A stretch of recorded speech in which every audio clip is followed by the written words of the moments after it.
Like yesterday in our reading from the prophet Isaiah, and today, he speaks of peace. He gives people the hope. He predicts a time when all the fruit of the earth will be honor and splendor for the survivors of Israel. He did not know that the church would be the new Israel. You and I are the beneficiaries of knowing everything that God would do for us through his son, Jesus. And Jesus came to bring peace to the world. And we wonder sometimes, where did we go wrong? There's so much lack of peace in our world today. The point is that it's coming, it's not fulfilled yet. Jesus is with us, and he's leading us to that peace, but it will only be totally fulfilled at the end of time. What happens in the meantime is that it starts with us, and that's what the season of Advent is about. That if we eradicate hatred and contempt and anger and so forth from our personal lives, we begin in a very small way to bring that peace about.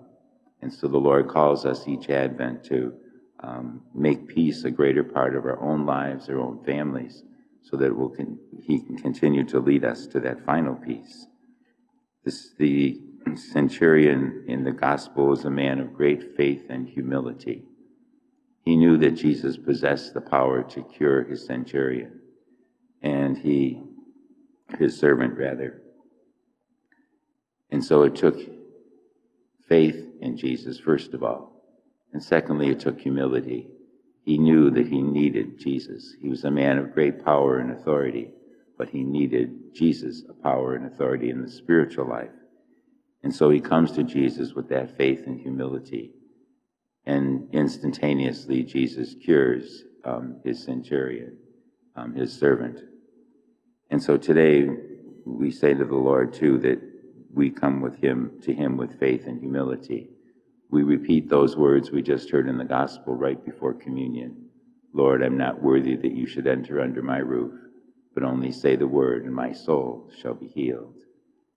Our healing doesn't happen instantaneously through this Eucharist, because we are always growing in that faith and humility. But it begins here, and every time we think about those words before we receive communion, each day if we give them some deeper thought about how unworthy we are, and yet the Lord only needs to say the word. As we get closer and closer to Christmas, we'll find ourselves in a deeper personal relationship with Jesus. So today we ask him, as we begin this season of Advent, to help us to grow in our relationship with him, that his peace may come about in the world through us. Let us stand and offer our prayers and petitions.